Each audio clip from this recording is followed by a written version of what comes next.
Bismillahirrahmanirrahim. Assalamualaikum warahmatullahi wabarakatuh.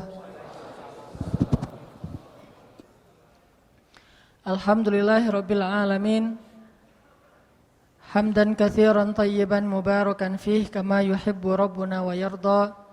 Asyhadu an la ilaha illallah wahdahu la syarikalah wa asyhadu anna Muhammadan abduhu wa rasuluh la nabiyya ba'dah. Allahumma salli wa sallim wa barik ala sayyidina wa habibina wa maulana wa qudwatina Muhammadin sallallahu alaihi wasallam wa ala alihi wa sahbihi minal muhajirin wal ansar amma ba'd. Maaf. Cek. Teman-teman yang dirahmati Allah Subhanahu wa taala,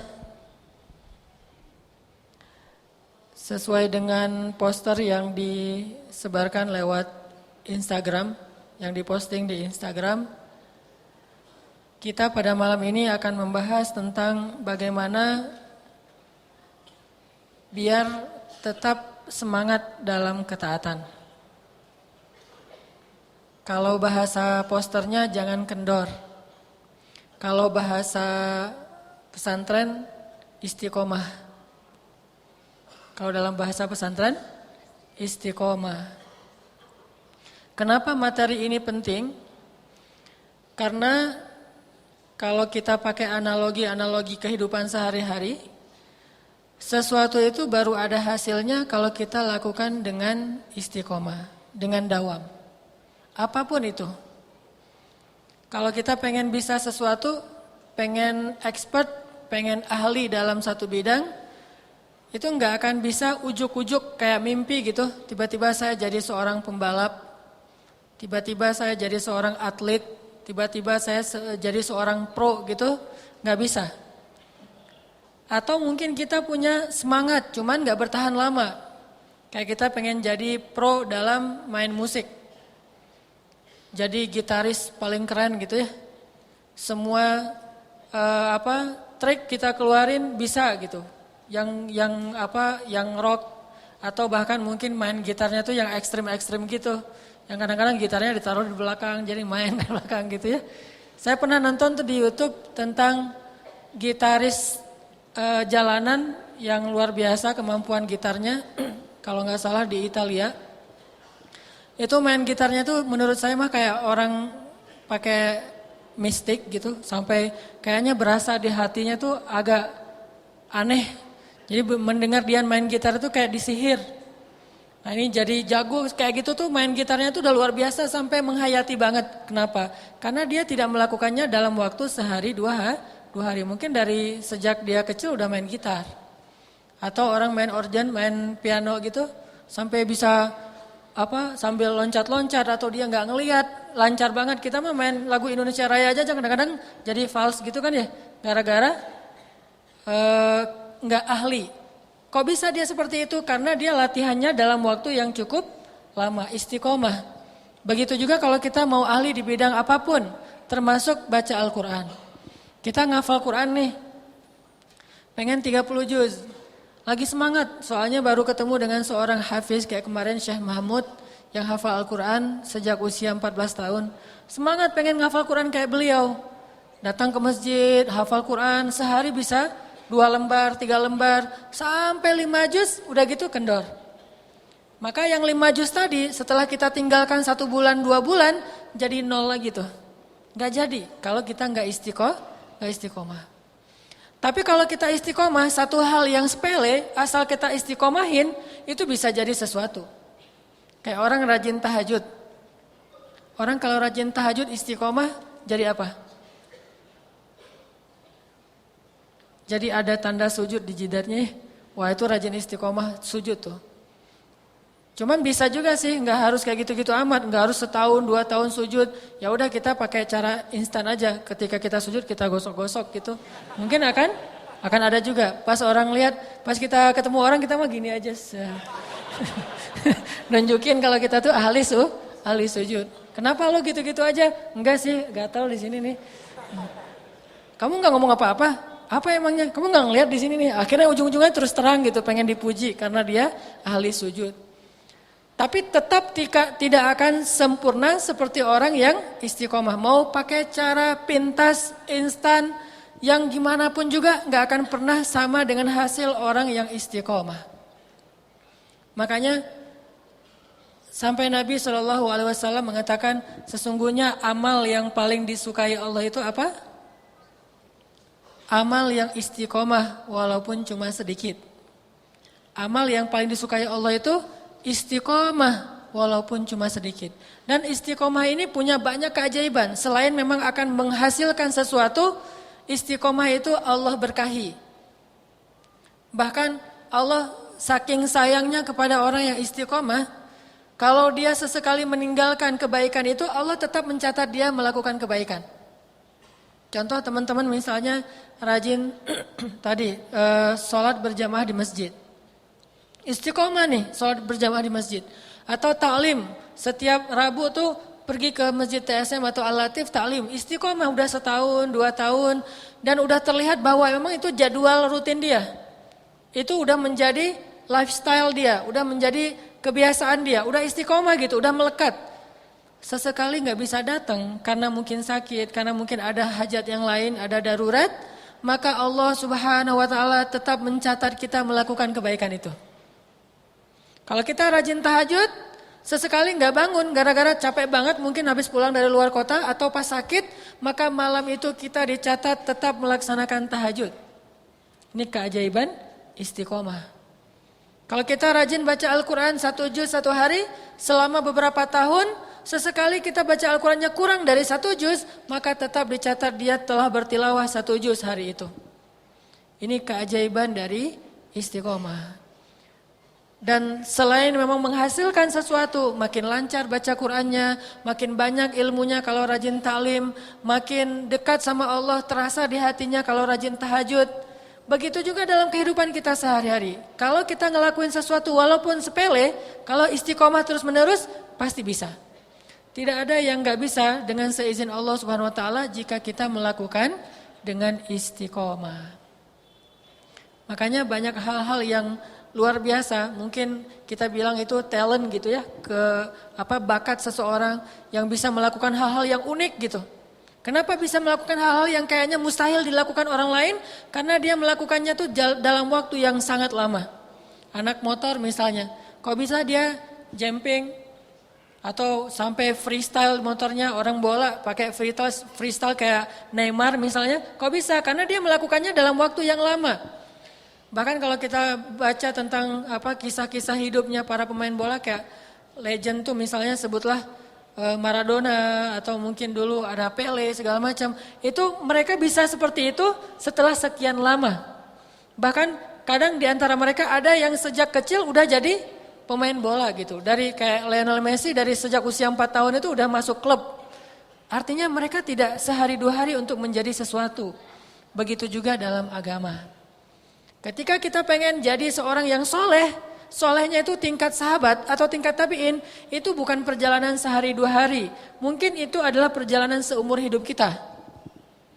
Makanya, coba di antara sekian banyak amal-amal soleh, kita lihat. Kita mungkin pernah coba menghafal Quran, pernah nih coba menghafal Quran. Pernah coba berdakwah di kampus, di sekolah, pernah nih coba berdakwah. Pernah coba pengen tahajud deh gitu, pernah. Kalimat pernah ini artinya udah kita tinggalkan. Sekarang udah nggak kita lakuin lagi. Dari sekian banyak amal soleh yang kita lakukan, coba sekarang sebut mana yang masih kita lakukan dalam waktu yang lama. Mana yang kita istiqomahkan setelah 2-3 tahun, minimal 3 tahun baru kita disebut istiqomah. Mungkin dari sekian banyak amal yang kita lakukan, yang bertahan 3 tahun, mungkin cuma 1 atau 2, bahkan mungkin tidak ada. Ada yang udah kita lakukan sebulan, 2 bulan, itu belum bisa disebut istiqomah. Setahun belum, 3 tahun minimal, maka baru kita bisa melihat insya Allah amal itulah yang nanti akan memberatkan timbangan kita di akhirat di sisi Allah Subhanahu Wa Taala. Maka dari itu teman-teman yang dirahmati Allah, mari kita coba renungkan kembali pada malam ini dan kita semangati diri kita, yuk kita belajar istiqomah. Bukan cuma belajar memperbanyak amal, tetapi belajar mengistiqomahkan Amal walaupun cuma satu amal sederhana. Setelah amal yang wajib pastinya harus istiqomah. Ini saya bilang amal yang sunnah. Kalau yang wajib mah nggak perlu ngomong istiqomah udah pasti. Masa sholat ada naik turun ya? Kalau dia sekali sholat sekali enggak, itu namanya iman bukan naik turun, keluar masuk. Kalau iman naik turun itu, kalau lagi naik nambah dengan sholat-sholat sunnah. Kalau lagi turun bertahan di yang wajib, itu iman naik turun. Kalau lagi naik imannya, selain dia belajar taklim, dia mungkin browsing sendiri, dia otodidak, dia baca buku yang tebal-tebal, lagi naik imannya. Kalau lagi turun, minimal di batasan sholat Jumat dengan khutbah, itu lagi turun. Karena itu wajib kan, seminggu sekali seorang laki-laki wajib mendengar khutbah Jumat, nasihat untuk dirinya. Kalau lagi naik iman, dia puasa Senin Kamis, kalau perlu puasa Daud. Kalau lagi turun, tunggu Ramadan misalnya. Kalau lagi naik iman misalnya, ibadah-ibadah, sebutlah tilawah Al-Quran 1 juz. Kalau lagi turun, dengerin MP3 tilawah Al-Quran. Intinya tidak kurang dari yang wajib. Makanya yang wajib itu nggak perlu dibahas tentang bab istiqomah. Istiqomah itu yang sunnah-sunnah. Begitu juga istiqomah dalam mencari jodoh. Harus istiqomah. Dan itu kayaknya fardu ain. Kalau yang tadi mungkin sunnah ya. Kalau ini fardu ain.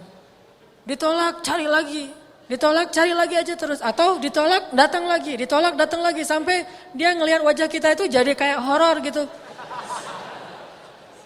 Di blok nomor kita ganti nomor. Wah, pantang menyerah ya. Semangat 45. Nomornya di blok, gak bisa telepon lagi. Ganti nomor. Pura-pura SMS nyasar lah, apalah. Wah, terus aja berusaha. Semaksimal yang kita bisa. Baru tertutup pintunya, kalau dia sudah diakadkan dengan orang lain, saya terima nikahnya, berarti pupus harapannya. Kalau belum itu, maka gak ada menyerah, istiqomah. Dan saya yakin pasti berhasil. Coba targetkan seorang cewek yang kayaknya nih levelnya level selebriti. Kayaknya bukan saya banget, tapi kan gak masalah, kan banyak tuh postingan di Instagram seorang kakek nikah sama gadis yang cantik itu kan ya.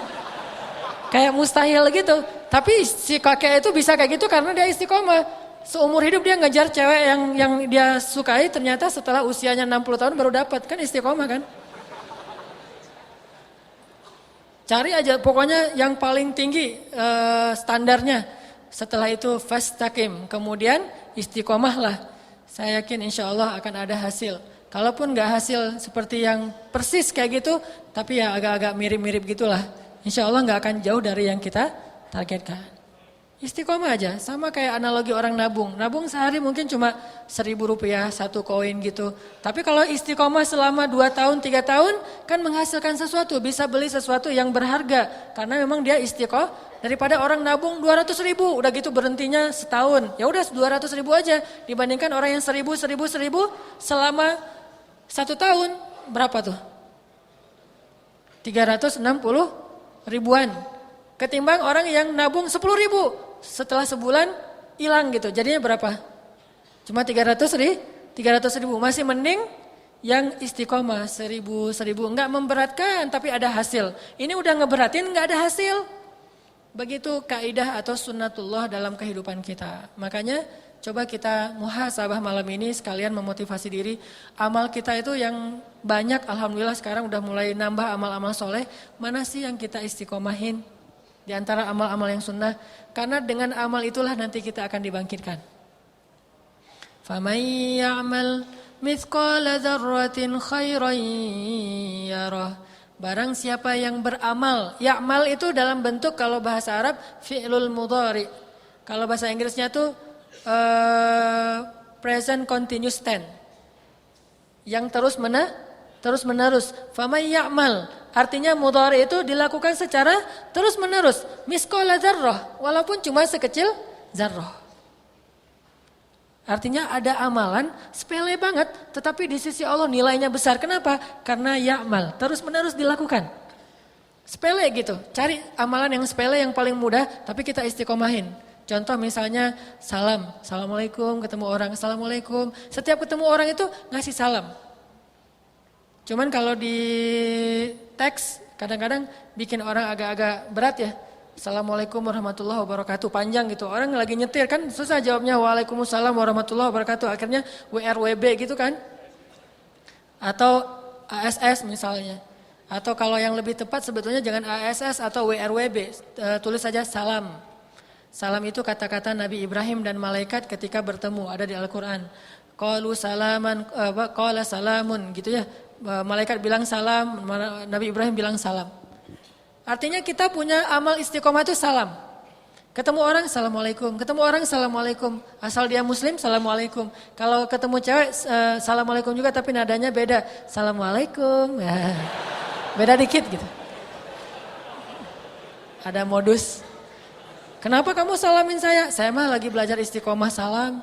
Jadi terus jalan atau dia udah punya istri ketemu orang assalamualaikum. Kenapa kamu salamin dia kan saya lagi istiqomah. Semuanya disalamin. Kalau perlu broadcastnya assalamualaikum dikirim ke 300 orang assalamualaikum supaya dibalas dengan 300 kebaikan. Kayak kan saya pernah cerita ada seorang sahabat disalamin sama Nabi. Assalamualaikum kata Nabi. Waalaikumsalam. Terus Nabi karena nggak dengar jawaban assalamualaikum warahmatullahi. Waalaikumsalam warahmatullahi. Nabi ulangi lagi assalamualaikum warahmatullahi wabarakatuh. Waalaikumsalam warahmatullahi wabarakatuh. Nabi karena nggak dengar jawaban pulang, dikejar sama dia. Ya Rasul kenapa pulang? Saya nggak dengar jawaban. Saya kira nggak ada orang. Kata dia saya menjawab balasan salammu ya Rasul. Kenapa saya nggak dengar? Karena saya pelankan suara supaya engkau mengulang lagi salam. Mengulang lagi. Saya berharap semakin banyak engkau mengulang salam, semakin banyak kebaikan untuk saya. Lihat cerdasnya sahabat. Jadi kalau ada seorang laki-laki yang soleh misalnya ustadz atau siapa datang ke rumah kita, assalamualaikum gitu. Waalaikumsalam. Jangan dijawab jelas-jelas. Atau kalau ngirimnya pakai WA gitu, assalamualaikum kita jawabnya titik-titik-titik gitu. Kenapa jawabnya titik-titik-titik? Biar ustadznya ngebales lagi. Soalnya saya jawab ustadz cuma nggak ditulis. Waalaikumsalam ustadz cuma nggak ditulis. Tulisannya titik-titik-titik. Atau read doang gitu. Sampai orangnya agak-agak penasaran gitu, kenapa ada masalah apa ya saya dengan dia? Diulangi lagi assalamualaikum, jawabannya emoticon senyum gitu, atau big hug, bahaya itu. Intinya adalah istiqomahin satu amalan yang sepele aja, salam, senyum, senyum itu kan kata Nabi, la tahqiranna minal ma'rufi syai'a. Walau antalqa akhaka biwajhin taliq. Janganlah kalian meremehkan amalan walaupun sekecil apapun. Meski hanya dengan bertemu saudaramu dengan wajah yang berseri-seri. Itu amalan loh. Hadis riwayat Muslim. Artinya sekedar berwajah yang berseri-seri doang, tersenyum ketika ketemu seseorang. Itu kalau kita jaga, itu amalan yang sesuatu. Itu benar-benar bisa menjadi pemberat timbangan kita. Cuma senyum aja ketemu seseorang. Ketemu orang, hey gimana, assalamualaikum. Seru orangnya tuh, wah asik gitu ya. Bukan orangnya karena memang ngelihat, wah nih kayaknya nih kurang nyunah nih. Diam-diam aja gitu. Setiap ngelihat orang, wah ini kurang soleh. Wah ini kayaknya orangnya baru taubat. Ah ini mah anak baru di hijrah mah. Saya mah udah lama, hijrah udah 10 tahun. Alhamdulillah dia mah anak baru.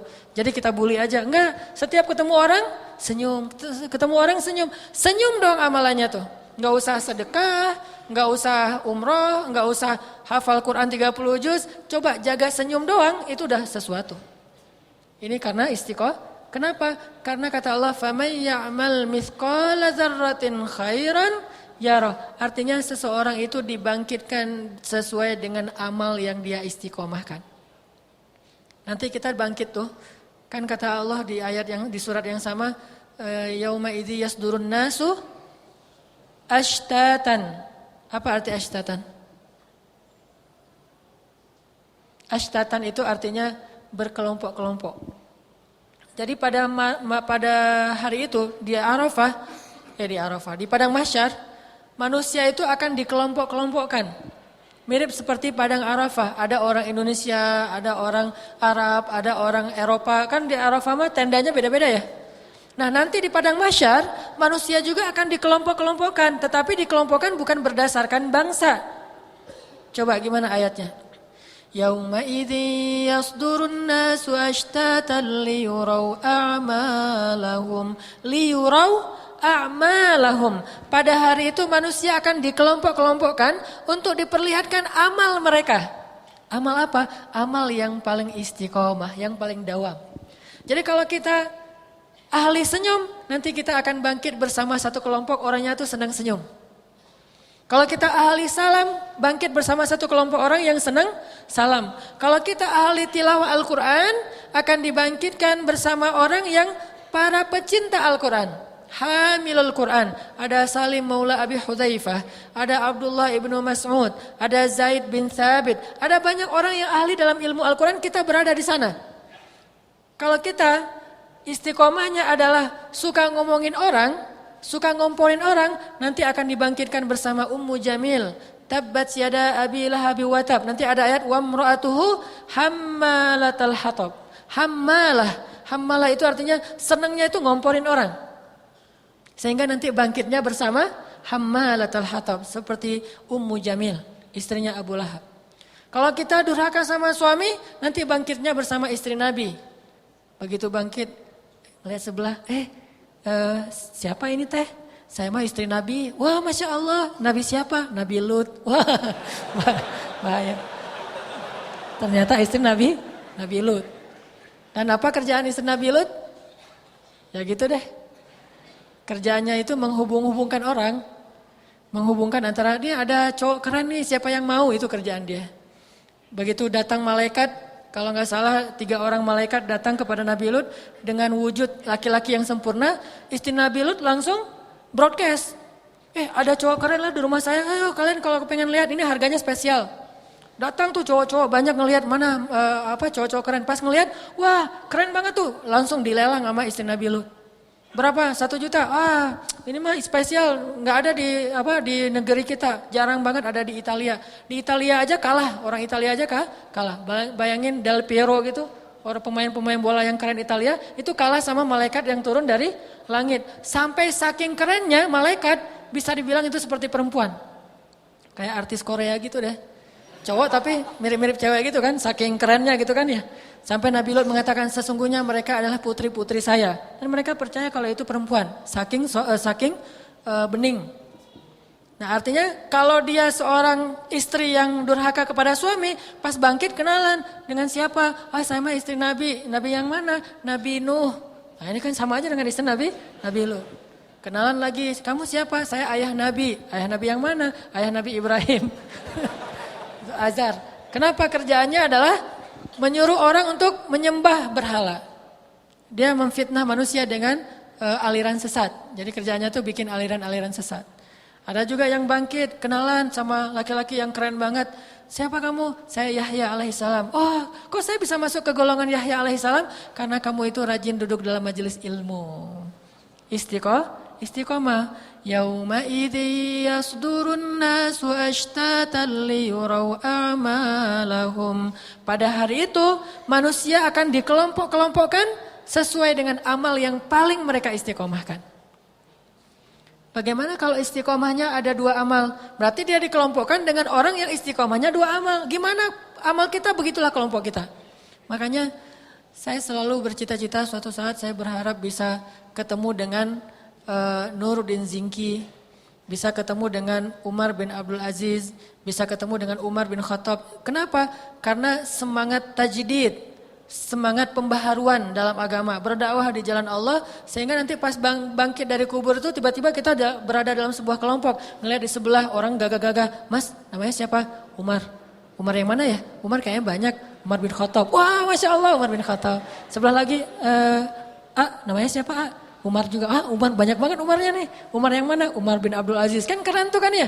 Ketemu lagi, siapa namanya? Saya Nuruddin Zinki. Ketemu orang-orang keren yang selama ini cuma kita baca di buku kisah-kisah mereka. Tiba-tiba kita berada di antara mereka. Kenapa? Karena amalan yang paling kita istiqomahin itu adalah dakwah di jalan Allah. Ketemulah dengan para dai-dai yang fenomenal itu, yang legend di dalam sejarah Islam. Apa yang paling kita istiqomahin? Apalagi kalau kita istiqomahnya adalah sholat malam. Nanti ketemunya dengan Nabi Idris alaihissalam. Barisannya itu Idris alaihissalam. Barisannya itu kalau perempuan yang rajin sholat malam, istri Nabi yang bernama Hafsah. Qawwamah, sawwamah. Qawwamah artinya orang yang selalu sholat malam. Sawwama orang yang selalu berpuasa, puasa sunnah seperti puasa Senin dan Kamis. Sehingga nanti bangkitnya bersama qawwamah, sawwamah. Cewek yang rajin sholat malam dan rajin puasa sunnah. Coba kita tilawah Al-Quran tentang ayat istiqomah. Teman-teman bisa lihat di surat Fussilat. Surat Fussilat itu surat 41. Ini keutamaan istiqomah ya. Surat Fussilat, surat 41 ayat 30. Surat Fussilat, surat 41 ayat 30. A'udzu billahi minasy syaithanir rajim. Mangga.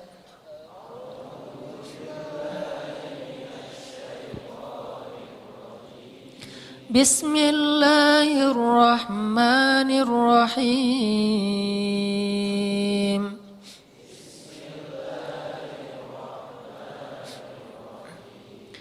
Innal ladzina qalu rabbuna Allah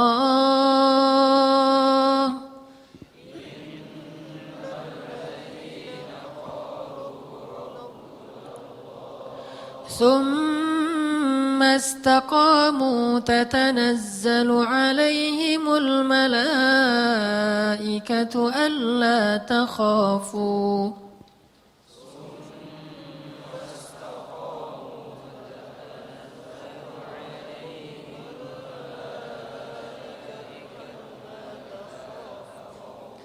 ألا تخافوا ولا تحزنوا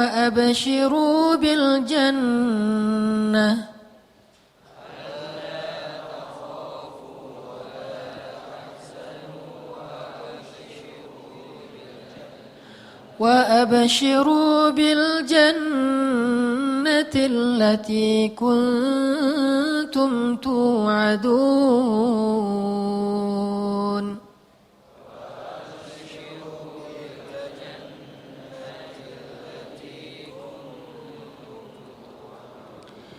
نحن أولياؤكم في الحياة الدنيا وفي الآخرة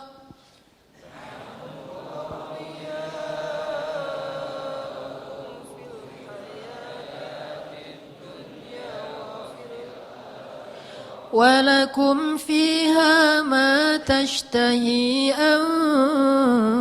أنفسكم ولكم فيها ما تدعون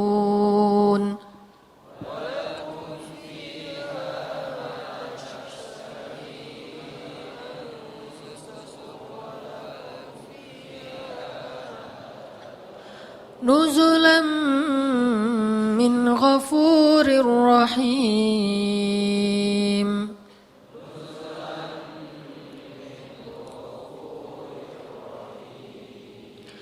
Sesungguhnya orang-orang yang mengatakan Tuhan kami adalah Allah, kemudian mereka meneguhkan pendirian mereka atau istiqamah, maka malaikat akan turun kepada mereka seraya berkata, janganlah kalian khawatir dan janganlah kalian sedih, dan bergembiralah dan gembirakanlah mereka dengan surga yang telah dijanjikan Allah kepada kalian. Kamilah pelindung-pelindungmu dalam kehidupan dunia dan akhirat. Di dalamnya kalian memperoleh apa yang kalian inginkan dan memperoleh pula di dalamnya apa yang kalian minta. Sebagai hidangan bagi kalian dari Tuhan yang Maha Pengampun lagi Maha Penyayang. Shadaqallahul Azim. Ini ayat janji Allah kepada orang yang istiqomah. Sesungguhnya orang yang mengatakan Rabbunallah atau orang yang mengatakan asyhadu an la ilaha illallah wa asyhadu anna Muhammadar Rasulullah, kemudian dia istiqomah. Kayak kita orang yang bertaubat, kemudian kita istiqomah. Istiqomah menjaga taubat kita, tidak balik lagi kepada dosa-dosa lama, kepada masa-masa jahiliyah. Jangankan balik melakukan, mengingatnya pun kita malu. Ini berarti orang Istiqomah. Kalau kita istiqomah bertaubat, maka taubat kita itu disebut taubatan nasuha. Taubat yang murni, taubat yang sebenar-benarnya. Kenapa? Karena istiqomah. Begitu teman ngajak jalan lagi ke tempat-tempat yang kayak gituan, kita bisa nolak. Begitu teman ada yang minum, kita nggak ikut minum. Kita cuma naktirin doang. Enggak lah ya. Enggak ditraktirin, enggak ditemenin. Karena menemani, mentraktir, apalagi menyediakan, meramu, semuanya mendapatkan dosa yang sama dengan orang yang meminumnya. Orang yang minum, sama orang yang mentraktir, orang yang mengajak, orang yang nemenin, orang yang membuat, orang yang menyediakan, mendapatkan dosa yang sama dengan orang yang meminumnya. Sehingga kita nggak mau melakukan itu lagi. Terus masalah cewek atau cowok, masalah pacaran lah ya. Masalah pacaran juga kita coba hijrah beneran dari pacaran menuju ke pernikahan atau menuju ke penantian yang lebih halal gitu. Menanti dengan sabar. Nggak mau terpancing lagi. Walaupun ada yang ternyata kita mengelok Instagram kita tapi ada yang banyak request. Kita lihat, wah yang request banyak yang keren-keren nih, mau terima nggak ya gitu. Itu kan menguji keistiqomahan kita. Atau apalagi ada yang SMS nyasar, telepon nyasar, segala macam, tanya alamat atau apa, ternyata memang lagi udah mentargetkan kita gitu. Nah ini istiqomah, nggak mau balik lagi kayak gitu-gituan. Kalaupun teman-teman doang, nggak sampai teman tapi mesra. Teman sih cuman curhat panjang lebar, teman sih tapi jalan kemana-mana bareng. Jadi nggak mau terus terang tapi sama-sama baper. Sampai akhirnya kayak kuci-kucu hetahe gitu deh. Nggak tahu ya, masih muda berarti. Artinya istiqomah udah nggak mau pacaran lagi deh. Saya mah kalau kamu mau ayo kita nikah aja gitu. Itu berarti istiqomah. Nah, apa janji Allah bagi orang yang istiqomah kayak gitu? Summastaqamu tatanazzalu alaihimul malaikah. Malaikat akan turun kepada mereka. Malaikat itu turun ke langit bumi atau turun ke dunia dan kemudian malaikat itu akan berkata kepada kita walaupun kita nggak mendengar. Tapi kadang ada yang bisa mengetahui itu lewat mimpi. Malaikat akan datang ke dalam mimpi kita dan memberikan kalimat la tahzanu wa la takhafu. Jangan khawatir, jangan sedih.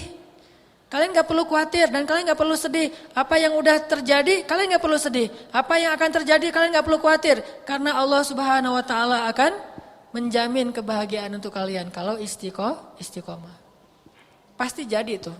Sama kayak kita pengen ngecelin perut. Kita harus istiqomah apa?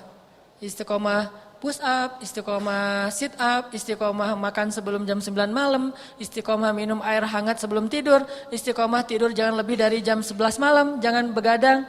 Kalau kita nggak istiqomah, walaupun pengen banget beli semua buku-buku tentang cara menjaga tubuh, buku tentang fitness segala macam, kita beli majalah-majalahnya, tapi kita nggak istiqomah, itu hanya jadi amani, angan-angan. Jadi bedanya orang yang berangan-angan dengan orang yang beramal adalah istiqomah. Oh ya? Ya. Kita istiqomah berhenti di waktu Isya. Mudah-mudahan kita nanti lanjutkan lagi setelah sholat Isya. Barakallahu li wa lakum. Bismillahirrahmanirrahim. Teman-teman yang dirahmati Allah Subhanahu wa taala, kita tadi membahas surat apa? Fussilat ayat 30. Tentang jaminan Allah buat orang yang istiqomah. Sedikit teori ya, bahwa istiqomah itu ada dua bentuk. Ada istiqomah namanya dawam.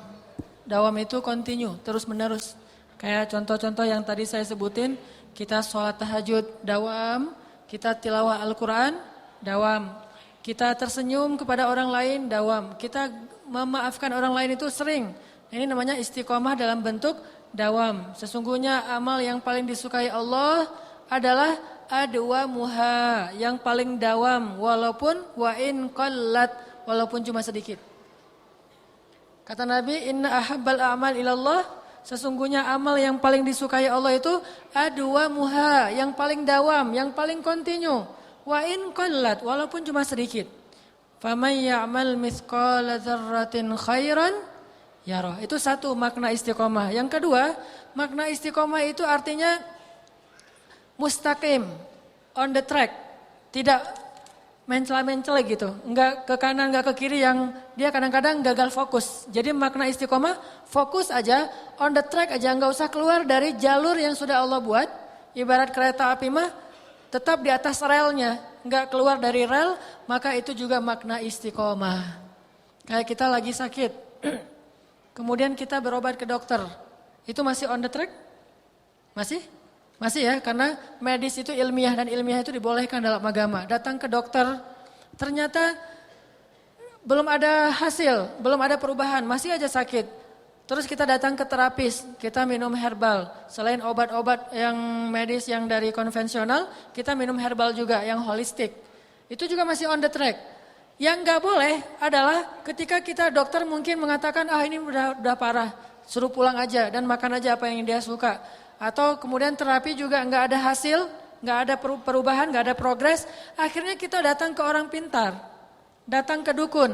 Nah ini berarti nggak istiqomah. Kalau kita istiqomah, kita terus saja berikhtiar dengan ikhtiar yang Allah bolehkan. Kayak misalnya kita kerja, cari aja pekerjaan yang halal. Walaupun ujiannya banyak, tapi tetap aja di situ. Ini namanya on the track. Nah ini mustaqim. Ini insya Allah orang yang summastaqamu. Kemudian mereka istiqomah. Makna yang kedua ini lebih besar dan lebih penting daripada makna yang pertama. Makanya ada orang yang hidupnya mungkin amalannya nggak banyak, tetapi dia nggak berbuat dosa. Tetapi dia nggak melanggar syariat Allah. Dia bukan ahli tahajud, bukan ahli puasa, bukan ahli ibadah-ibadah sunnah, tetapi dia nggak pernah melanggar syariat Allah Subhanahu Wa Taala. Berarti dia orang yang istiqomah, udah on the track tuh. Kayak cewek misalnya pakai jilbab. Ketika dia di rumah mungkin biasanya buka jilbab, apalagi kalau tinggalnya di Jakarta, di Surabaya yang panas gitu ya. Di rumah pengen buka jilbab biar nggak gerah. Tapi sesekali datang sepupu ke rumah kita. Datang sepupu kan bukan muhrim kan ya. Sehingga kalau di depan sepupu harus menutup aurat. Nah dalam keadaan panas-panas kita tetap menutup aurat kita. Walaupun dalam keadaan gerah kita tetap menjaga aurat kita. Itu namanya istiqomah. Tidak keluar dari garis yang Allah Subhanahu Wa Taala buat. Nah orang-orang yang bisa istiqomah dengan dua bentuk istiqomah ini, Allah kasih garansi. Allah kasih garansi, Allah kasih jaminan, Allah kasih janji. Apa janji Allah? Pasti dia akan sukses. Kata Allah, gak usah khawatir dengan janji Allah. Alla takhafu wa la tahzanu, nahnu awliyaukum fil hayatid dunya wa fil akhirah. Jangan khawatir, kamilah penolong kalian di dunia dan di akhirat. Itu janji Allah SWT. Kalau kita baca ayat tadi, Allah bilang, la takhafu wa la tahzanu. Jangan khawatir, jangan sedih. Kamilah awliyaukum, penolong-penolong kalian di dunia dan di akhirat. Allah pasti tolong. Apapun masalah kita, jangan pernah terpeleset. Apapun ujian dalam hidup kita, jangan pernah melenceng, jangan belok arah, jangan apalagi sampai U-turn gitu ya, balik lagi ke masa jahiliyah, jangan, tetap aja istiqomah. Maka Allah mengatakan, nahnu awliyaukum, kami pasti akan menolong kalian. Itu garansi dijamin oleh Allah SWT. Sehingga kita belajar yakin sama jaminan Allah itu lebih daripada kita yakin kepada hukum gravitasi. Ini saya tanya ke teman-teman, kalau saya lempar batu ke atas, kira-kira batu itu akan gimana? Jatuh ke bawah? Yakin? Berapa persen yakinnya? 100%. Berarti nggak mungkin batu itu ngambang gitu ya. Saya lempar ke atas, di bumi tapi ya bukan di bulan. Di bumi saya lempar batu ke atas. Apakah batu itu akan jatuh ke bawah? Ada yang berani bertaruh batu itu akan ngambang atau akan ngapung di udara gitu? Ngambang? Ada yang berani? Sekarang saya tanya, siapa yang mau bertaruh 100 juta bahwa batu yang saya lemparkan itu akan jatuh ke bawah? Ada yang berani bertaruh 100 juta? Kalau dia jatuh ke bawah nanti yang bertaruh itu akan dapat 200 juta. Berani? Tapi kalau nggak jatuh ke bawah, 100 juta itu hilang. Berani nggak? Nih, mic ya. Ada yang berani bertaruh? Kalau mic ini jatuh ke bawah, berarti dia dapat 200 juta. Kalau nggak jatuh ke bawah, 100 juta dia tuh hilang. Ada yang berani atau pakai handphone taruhannya deh? Ada yang bawa iPhone 6? Atau yang ada yang 7 ya? 7 apa 6 sih? 7. Ada yang bawa Samsung Note 7? Udah ditarik ya? Ya udah, ada yang bawa Samsung Note 5 aja gitu. Atau apapun dah. Handphone yang harganya di atas 5 juta. Kasih ke sini. Terus kita taruhan nih. Kalau saya lemparkan mic ini, kalau dia jatuh ke bawah berarti teman-teman dapat 2 handphone yang serupa dengan itu. Kalau nggak jatuh ke bawah, handphonenya diambil. Berani nggak bertaruh? Nggak berani ya? Berarti Anda meyakini saya sebagai seorang magician. Saya mah bukan magician, saya mah bukan tukang sulap, beneran gitu. Artinya kita yakin banget bahwa kalau kita lempar batu, batu itu akan jatuh ke bawah. Nggak ada cerita batu itu akan ngambang kecuali pakai sihir atau pakai magic. Kita yakin banget batu itu akan jatuh ke bawah. Harusnya kita yakin kepada Allah lebih daripada kita yakin kepada gaya gravitasi. Kepada hukum alam, kepada batu yang jatuh ke bawah. Karena sesungguhnya batu yang jatuh ke bawah itu pasti menurut hukum ilmiah. Tapi hukum ilmiah itu di tangan Allah Subhanahu wa taala. Masih bisa ditaklukkan dengan hukum magic. Hukum ilmiah itu batu kalau dilempar ke atas akan jatuh ke bawah. Tapi dia masih bisa dirubah dengan magic, dengan sihir. Nggak jatuh ke bawah, dia ngambang di atas gitu.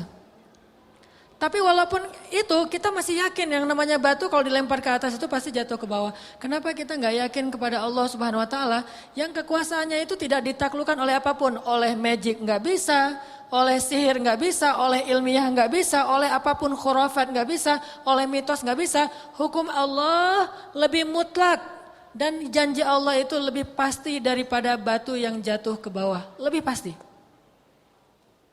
Sehingga kalau teman-teman ada masalah, istiqomahlah. Kok masih kuat sih dengan istiqomah? Soalnya saya yakin sama janji Allah. Nahnu awliya'ukum fil hayatid dunya wa fil akhirah. Kami akan menolong kalian di dunia dan di akhirat. Saya yakin sama janji Allah. Tapi kan gitu. Nggak ada tapi, pokoknya saya yakin. Seperti kamu yakin kalau batu itu dilempar akan jatuh ke bawah.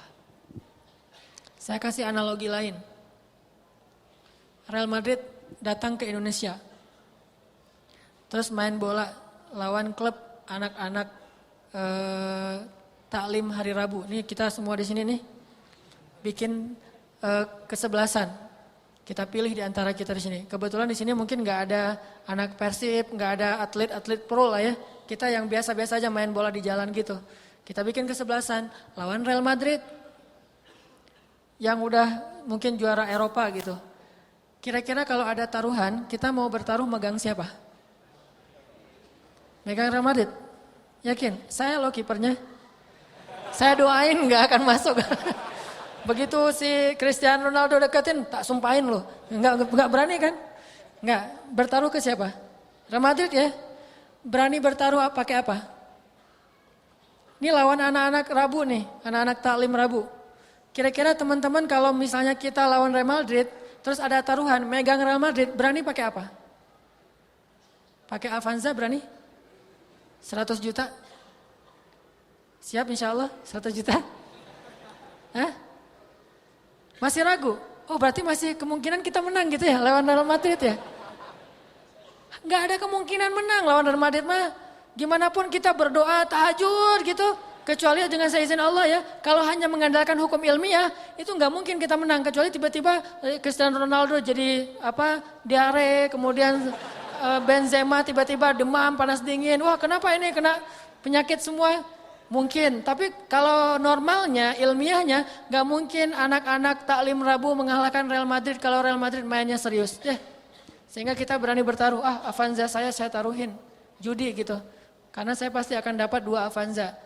Seharusnya kita berani bertaruh tentang masa depan kita dan naruh pilihan kita tuh di Allah.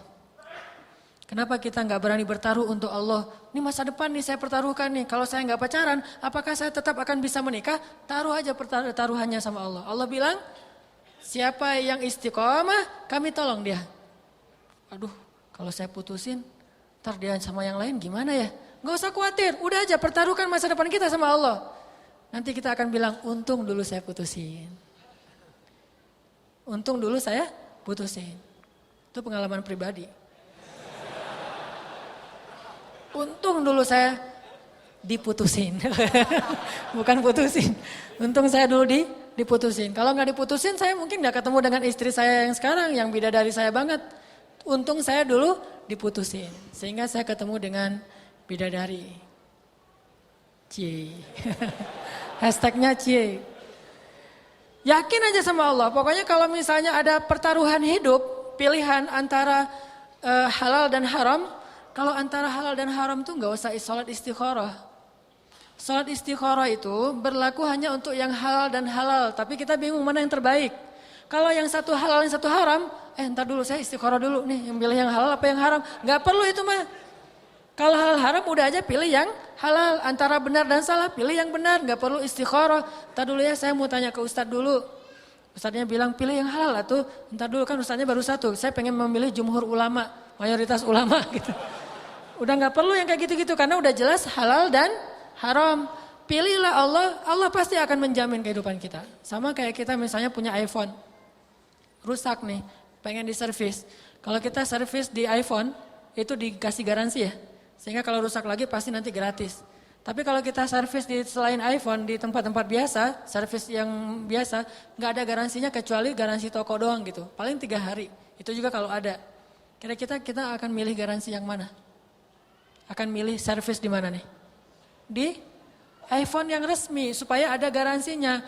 Allah Subhanahu wa taala pemilik alam semesta dan Allah yang menggaransi alam semesta. Makhluk kalau ngasih garansi pasti bohong. Gak mungkin makhluk bisa memberi garansi hidup kita karena dia bukan pemiliknya. Orang hidup dia aja lillah punya Allah Subhanahu wa taala. Makanya belajar tafakur, ingat-ingat, wah batu kalau dilempar ke atas pasti jatuh ke bawah, saya yakin. Masa Allah saya nggak yakin? Padahal Allah itu lebih pasti daripada batu jatuh ke bawah. Real Madrid kalau lawan satu klub biasa, saya pegang Real Madrid. Masa saya nggak pegang Allah tentang taruhan hidup saya?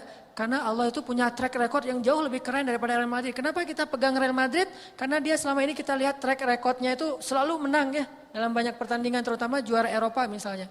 Kenapa kita nggak pegang Allah? Bukankah Allah pencipta alam semesta, pemelihara alam semesta? Allah udah banyak nolong orang-orang yang istiqomah di jalannya. Itu nggak jadi bukti gitu? Afala ta'qilun? Tidakkah kalian berpikir? Tidakkah kalian melihat? Tidakkah kalian mentafakuri? Qul siru fil ard. Berjalanlah di muka bumi dan lihat bagaimana Allah Subhanahu wa taala menunjukkan kebesaran di dalam cerita-cerita umat terdahulu. Itu teman-teman. Makanya kita coba belajar istiqomah. Pertama, dawam dalam amal soleh. Yang kedua, on the track. Jangan keluar dari jalur selama jalur itu masih diridhoi Allah. Kita terus saja, gak usah khawatir. Karena track itu pasti akan membawa kita kepada ridho Allah dan kemenangan di sisi Allah Subhanahu wa taala. Masih ingat dengan kisah Ibu Musa? Nanti sekali-kali di rumah coba baca surat Al-Qasas ya. Di surat Al-Qasas itu ada kisah bagaimana Allah menolong Ibu Musa ketika Ibu Musa mengikuti cara Allah. Jadi ceritanya kan Musa itu lahir di Mesir pada tahun ketika nggak boleh melahirkan anak laki-laki dari Bani Israel. Jadi kalau anak laki-laki lahir itu akan dibunuh sama Firaun. Kakaknya Musa, Harun, lahir di tahun yang boleh lahir anak laki-laki. Jadi selang-seling, setahun boleh, setahun gak boleh. Harun lahir di tahun yang boleh lahir anak laki-laki. Jadi dia gak diapa-apain, selamat. Giliran Musa, ujiannya, kalau bahasa kita mungkin nasibnya adalah dia lahir di tahun gak boleh melahirkan anak laki-laki. Itu apesnya Musa. Sehingga akhirnya ibunya karena melahirkan anak laki-laki khawatir terhadap keselamatan anak laki-laki. Langsung dibawa lari. Tinggallah di pesisir Sungai Nil. Lari dari perkampungan Yahudi. Karena perkampungan Yahudi udah semuanya ketahuan kalau ada yang hamil dan mau melahirkan. Akhirnya dia lari ke pesisir Sungai Nil. Tiba-tiba suatu malam dia bermimpi. Allah bilang dalam mimpinya kasih ilham. Hanyutkan putramu ke Sungai Nil. Jangan khawatir. Nanti kami akan mengembalikannya kepadamu. Itu janji Allah. Pertama malam mimpi masih ragu gitu. Ini benar gak ya ilham? Jangan-jangan ini bisikan setan. Datang ke ulama Yahudi, ulama Bani Israel. Saya mimpi kayak gini, kata ulamanya, benar itu mimpi ilham dari Allah, hanyutkan putramu ke sungai Nil. Tapi seorang ibu kan susah. Perasaan ibu kan dalam luar biasa, cintanya paling besar. Sehingga masih mikir, malam kedua mimpi lagi tuh. Hanyutkan putramu ke sungai Nil. Malam ketiga mimpi lagi. Setelah makin mantap, akhirnya ibu Musa bikin keranjang gitu. Bikin keranjang, terus Musa ditaruh di dalamnya, ditutup, dihanyutkan ke sungai Nil tapi diikat pakai tali. Tes dulu gitu. Try dan error gitu ya. Jadi trial dulu. Dihanyutkan, ditarik lagi, masuk air enggak ya? Oh ternyata enggak masuk air. Hanyutin lagi, ditarik lagi. Oh ternyata enggak masuk air. Akhirnya dihanyutkan, udah dilepas talinya. Begitu dihanyutkan, sungai Nil itu kan panjang banget ya, melintasi dua negara, Mesir dan Sudan, dua negara. Ketika dihanyutkan, ibu Musa langsung merasa kehilangan, aduh putraku, kekasihku, jantung hatiku udah hilang di bawah arus. Bayangin kita kadang-kadang berpisah dengan anak kita, sehari aja tuh udah kangennya minta ampun. Saya, maaf yang belum punya anak. Saya kalau lagi umroh tuh ya, baru berangkat ke Jakarta mau naik pesawat, itu di jalan di tol itu udah kangen, udah telepon. Kata anak, Babang kenapa telepon, kangen sama Aisyah, kangen sama Maryam gitu. Terus satu hari di Mekah udah telepon fit call gitu. Terus minta foto yang lagi tidur, karena foto anak lagi tidur itu polos banget, bikin baper banget kan. Dia lagi tidur dengan wajah polosnya, wah pengen kangen pulang. Padahal kita tahu 10 hari lagi kita akan ketemu dengan mereka, tapi kangennya luar biasa. Gimana kalau perpisahannya itu gak tahu kapan akan bertemu lagi, kan itu berat. Berpisah untuk ketemu lagi aja berat, apalagi berpisah gak tahu akan ketemu kayak gimana. Kecuali karena iman, dilepaskanlah Musa hanyut di sungai Nil. Untuk menghindari Firaun. Qadarullah, takdir Allah ternyata setelah hanyut di sungai Nil itu malah masuk ke selokan yang mengarah ke tempat pemandian keluarga Firaun. Menghindar dari Firaun, malah Allah datangkan kepada Firaun. Coba skenario Allah, Allah tuh cerdas. Hakimun, maha bijaksana. Dan Allah itu wa makaru wa makarallahu wallahu khairul makirin. Mereka merencanakan rencana jahat, Allah juga punya rencana dan rencana Allah yang paling baik. Terserah mereka orang-orang musuh itu mau rencanain apa. Akhirnya didatangkan Musa hanyut masuk selokan mengarah ke pemandian keluarga Firaun. Tiba-tiba ditemukan oleh dayang-dayang Firaun, ada keranjang yang ngapung-ngapung di air, kemudian diambil, pas dibuka ternyata bayi, lucu banget. Namanya juga bayi Nabi, punya aura yang luar biasa. Bayi model aja keren, apalagi bayi Nabi. Ini bayi akan jadi cover boy, misalnya akan jadi misalnya cewek apa. Ini bayi Nabi yang dipilih dari langit, jadi duta Allah Subhanahu Wa Taala. Itu punya aura yang semua orang kalau ngelihat jatuh hati. Langsung dibawa kepada istri Firaun, ketika istri Firaun melihat langsung jatuh hati. Dan dengan takdir Allah, istri Firaun belum punya anak. Nanti dia baru punya anak setelah mengangkat Musa sebagai anaknya, baru nanti punya anak. Mungkin jadi kayak dipancing gitu. Nah, karena istri Firaun gak punya anak, dia pengen banget punya anak laki-laki. Begitu dapat bayi Musa, langsung didekap, dibawa kepada Firaun. Kata istri Firaun, qurratu ainin li walak. Ini anak ini menyejukkan hati saya dan hati kamu. Kata Firaun, laki la liya. Dia menyejukkan hati kamu, hati saya enggak, kata Firaun. Dan Firaun itu by the way bukan orang bodoh ya. Dia itu raja dan dia tahu bahwa ini anak Bani Israel yang sengaja dihanyutkan supaya tidak dibunuh. Dia tahu banget. Makanya akhirnya Firaun mengatakan, akan saya bunuh anak ini. Kata istrinya, jangan kita enggak punya anak. Minimal kamu tahan dulu sampai saya puas dengan anak ini. Sampai dia besar. Kata Firaun, ya sudah kita tunggu aja waktunya, pokoknya saya akan bunuh dia. Tinggallah Musa di dalam istana Firaun, dilindungi oleh Asia. Baru hari pertama tinggal di sana, Musa nangis karena pengen susu. Akhirnya raja mengumumkan sebuah sayembara, bikin audisi menyusui bayi raja. Dan gak tahu kalau itu bayi yang pungutan, dikira itu bayi Firaun anak raja. Siapa yang bisa menyusui bayi raja akan dikasih hadiah yang sangat banyak dan dapat kedudukan di sisi raja. Mulailah ibu-ibu yang ada di Mesir pada daftar ikut audisi menyusui. Wah daftar, ada ratusan orang daftar. Pengen nyusui Musa, bayangin cara Allah memperlakukan hambanya. Yang tadi mungkin nyusuinya aja diam-diam, sekarang orang mendaftar untuk nyusui dia. Kalau kita istiqomah, Allah akan datangkan banyak orang untuk menolong kita. Kalau kita istiqomah, orang akan ngantri untuk membantu kita. Orang akan meminta, tolong saya aja yang mau bantu kamu, saya aja yang mau bekerja sama dengan kamu, saya aja pengen ngasih manfaat buat kita. Kalau kita istiqomah, Allah akan datangkan orang untuk memberi manfaat kepada kita. Bahkan ngantri, kalau perlu dia daftar, kalau perlu dia bayar untuk bisa nolong kita. Kalau kita istiqomah. Akhirnya ibu-ibu pada ngantri. Ternyata ibu Musa juga ngutus tetehnya Musa. Musa kan punya punya teteh ya. AA-nya Musa siapa? Harun. Itu AA-nya Musa. Tetehnya nggak disebutkan namanya. Nah tetehnya Musa ini mengikuti perkembangan tentang adiknya. Udah sampai di mana? Ternyata pas adiknya masuk ke istana, dia kaget banget. Gimana nih nasib adik saya? Pasti akan dibunuh. Dia intip-intip berita di pasar. Ternyata dia dengar berita lagi ada audisi ibu menyusui. Langsung dia daftar. Saya juga mau daftar. Tapi dia di antrian paling belakang. Begitu satu demi satu ibu-ibu datang mendekat Musa. Musa nangis, kejar-kejar gitu. Kejar-kejar apa? Bahasa Sundanya teh? Wah, kejang-kejang gitu kan ya. Nangis pokoknya nggak mau aja disusuin. Datang ibu yang kedua nggak mau, datang ibu yang ketiga. Wah ini ibu kayak gini mas saya nggak mau nyusui sama dia. Terus aja. Musa nggak mau menyusui sampai ada puluhan mungkin ratusan ibu-ibu menyusui. Musa nggak mau satupun. Sampai giliran terakhir itu tetehnya Musa.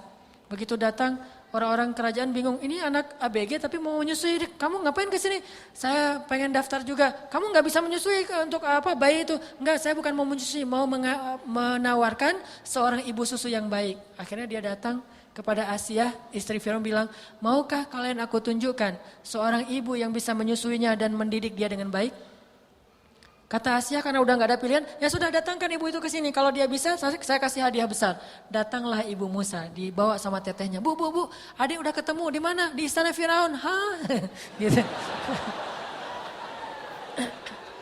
Kan ini kayak di sinetron gitu kan. Gitu kan, lama sinetron kita mah suka bengong gitu kan ya. Bengong dulu ada beberapa detik gitu bengong kalau di sinetron teh. Wah di istana Firaun diapain? Enggak lagi mau nunggu ibu susu dan tidak ada yang mau disusui oleh Musa. Makanya ibu datang mudah-mudahan ibu bisa menyusui adik. Datang ibu Musa. Datang Asia nanya, ibu dari mana? Dari Garut. Wah jauh ya perjalanannya. Gimana keadaannya di sana? Alhamdulillah sekarang bantuannya banyak. Alhamdulillah ya. Dari pemuda hijrah, ya barakallah ya teman-teman pemuda hijrah, kampanye dikit lah, iklan. Balik lagi, tadi sampai di mana? Sampai Garut ya. Nah, udah gitu ditanya sama Asia, ibu dari mana? Dari negeri, sesuatu negeri gitu. Udah dibawalah Musa, didekap oleh ibu Musa sambil menangis, disusui, mau ternyata, gimana gak mau ibunya sendiri kan? Begitu bisa disusui, Asia langsung jatuh hati kepada ibu Musa. Dan memperlakukan keluarga Musa seperti keluarga istana. Langsung dikasih hadiah emas yang sangat banyak. Kata Asia, wah ibu, bawalah keluargamu semuanya tinggallah di istana. Mudah-mudahan ibu bisa menyusui anak saya dan mendidik anak saya. Dia gak tahu kalau itu ibunya sendiri.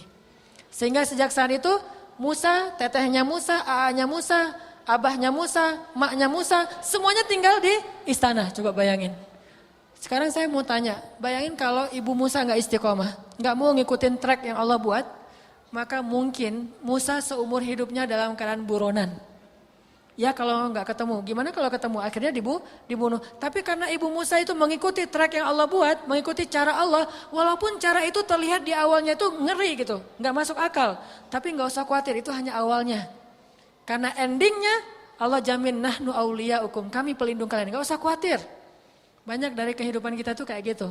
Di awalnya kalau kita ikut cara Allah, aduh kayaknya susah penghasilannya cuma sedikit. Sedangkan yang syubhat itu penghasilannya besar. Itu emang kelihatannya awal kayak gitu. Tapi yakinlah endingnya, nanti closingnya pasti akan nahnu auliyaukum, kamilah yang akan menolong kalian. Sehingga istaqim kata Nabi. Innal ladzina qalu rabbunallah summa istaqamu. Orang-orang yang mengatakan Rabb kami adalah Allah, kemudian dia istiqomah di jalan Allah, nahnu auliyaukum fil hayatid dunya wa fil akhirah. Itu yang kita baca di dalam surat Al-Qasas. Sama kayak cerita yang saya berkali-kali omongin, cerita Siti Hajar. Itu gara-gara istiqomah. Maka teman-teman, mudah-mudahan kita bisa istiqomah di jalan Allah Subhanahu wa taala. Kalau kita sebagai anak muda istiqomah dalam ketaatan, istiqomah untuk menjaga diri dari dosa. Kalau kita sebagai seorang pekerja istiqomah mencari rezeki yang halal. Kalau kita sebagai seorang perempuan istiqomah menutup aurat. Kalau kita sebagai seorang anak istiqomah berbakti sama orang tua, gimana pun kita mungkin bete sama orang tua kita. Kadang-kadang orang tua mungkin perangainya macam-macam, apalagi yang udah lanjut usia, istiqomah aja, tetap berbuat baik kepada orang tua. Istiqomah tersenyum, istiqomah memaafkan. Siapapun yang istiqomah, janji Allah Subhanahu wa taala adalah pertolongan dan kemenangan. Itu yang kita ingat, pasti itu. Gak mungkin meleset. Mudah-mudahan ini bermanfaat. Marilah kita tutup dengan sama-sama berdoa kepada Allah Subhanahu wa taala. Salah satu di antara doa istiqomah itu adalah ya muqallibal qulub tsabbit qalbi ala dinik. Ya musarrifal qulub sarrif qalbi ila ta'atik. Rabbana la tuzigh qulubana ba'da idh hadaitana. A'udzu billahi minasy syaithanir rajim. Bismillahirrahmanirrahim. Alhamdulillahi hamdan katsiran tayyiban mubarakan fih. Ya Rabbana lakal hamdu kama yanbaghi li jalali wajhikal karim. Li jalali wajhikal karim wa 'azimi sultanik. Allahumma salli wa sallim wa barik ala sayyidina Muhammad wa ala alihi wa sahbihi ajma'in. Ya muqallibal qulub, ya muqallibal qulub, ya muqallibal qulub, tsabbit qulubana ala dinik. يا مصرف القلوب صرف قلوبنا إلى طاعتك. ربنا لا تزغ قلوبنا بعد إذ هديتنا. ربنا لا تزغ قلوبنا بعد إذ هديتنا. ربنا لا تزغ قلوبنا بعد إذ هديتنا وهب لنا من لدنك رحمة إنك أنت الوهاب. ربنا اجعلنا مقيم الصلاة ومن ذرياتنا ربنا وتقبل دعاء. اللهم حبب إلينا الإيمان وزينه في قلوبنا وكره إلينا الكفر والفسوق والعصيان واجعلنا من الراشدين. ربنا إنا نسألك رضاك والجنة ونعوذ بك من سخطك والنار. ونعوذ بك من سخطك والنار. ونعوذ بك من سخطك والنار. يا عزيز يا غفار يا رب العالمين. اللهم اغفر لنا ذنوبنا. اللهم اغفر لنا ذنوبنا. اللهم اغفر لنا ذنوبنا وكفر عنا سيئاتنا وتب علينا يا تواب. وتب علينا يا تواب. تب علينا توبة نصوحا يا غفار يا غفور يا رب العالمين. Ya Allah ya Arhamar Rahimin. Wahai Tuhan pencipta alam semesta, wahai Allah yang telah mempergilirkan malam dan siang, yang telah menetapkan matahari yang terbit di timur dan terbenam di barat, yang telah menjadikan semua itu terjadi setiap hari secara terus-menerus. Semua yang ada di langit dan di bumi bertasbih kepadamu, dalam sunnah dan sistem yang telah Engkau tetapkan ya Allah. Kami tidak pernah melihat matahari terbit di barat dan terbenam di timur kecuali kiamat ya Allah. Kami yakin semuanya bertasbih dan mengikuti cara-cara yang telah Engkau tetapkan bagi mereka ya Allah. Maka kami memohon kepadamu ya Allah, tundukkanlah hati kami agar kami seperti mentari yang selalu mengikuti jalur yang telah Engkau buat ya Allah, yang selalu terbit di timur dan terbenam di barat. Apapun kondisinya ya Allah, baik di musim dingin maupun musim panas, selalu terbit di timur dan terbenam di barat. Jadikanlah hati kami seperti matahari. Jadikanlah kehidupan kami mengikuti syariat-Mu ya Allah, sebagaimana alam semesta mengikuti sistem yang telah Engkau jadikan ya Allah. Jadikanlah kehidupan kami berada di dalam sunnah-Mu ya Allah, tidak keluar dari sunnah-sunnah-Mu ya Allah. Ya Arhamar Rahimin, Engkaulah yang menggenggam hati hamba-hamba-Mu ya Allah. Kami tidak berdaya untuk membolak-balikan hati kami sendiri ya Allah. Engkaulah yang membolak-balikannya zatal yamini wa zatal shimal, ke kanan dan ke kiri ya Allah. Engkaulah yang menjadikan hati ini cinta kepada kebenaran dan benci kepada kekufuran. Engkau yang berkuasa atasnya ya Allah. Ya muqallibal qulub, tetapkanlah hati kami dalam agama-Mu ya Allah. Condongkanlah hati kami kepada kebaikan-kebaikan di sisi-Mu ya Allah. Kuatkanlah keimanan di dalam hati kami untuk selalu yakin kepada janji-janji-Mu ya Allah. Apapun yang terjadi dalam hidup kami ya Allah, jadikanlah kami selalu yakin kepada janji-Mu ya Allah. Karena hanya dengan berpegang teguh kepada janji-Mu, kami menjadi kuat ya Allah. Sesungguhnya Engkau berfirman di dalam Al-Quran, Ya ayyuhalladzina amanu attaqullaha haqqa tuqatih wa la tamutunna illa wa antum muslimun wa'tasimu bihablillah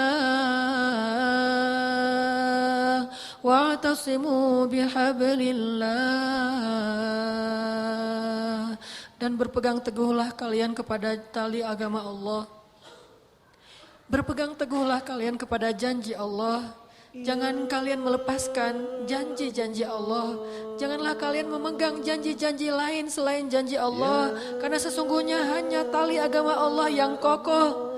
Urwatul wusqa, barang siapa yang berpegang kepada tali selain tali agama dan janji Allah, maka dia akan terputus dan celaka.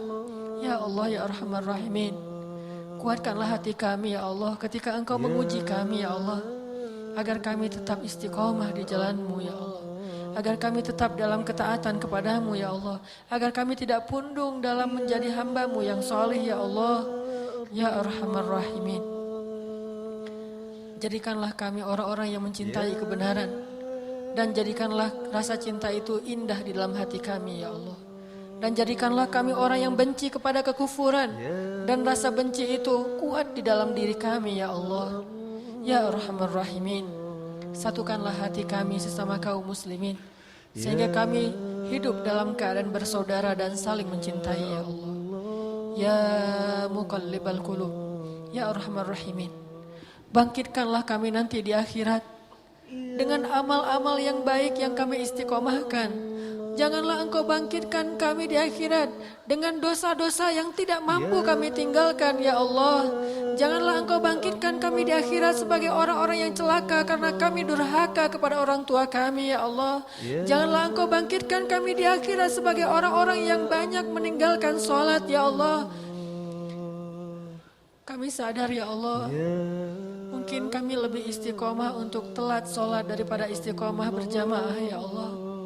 Janganlah Engkau bangkitkan kami nanti di akhirat sebagai orang-orang yang buta, karena kami senantiasa menolak nasihat-nasihat yang baik dan kami istiqomah dengan penolakan itu ya Allah.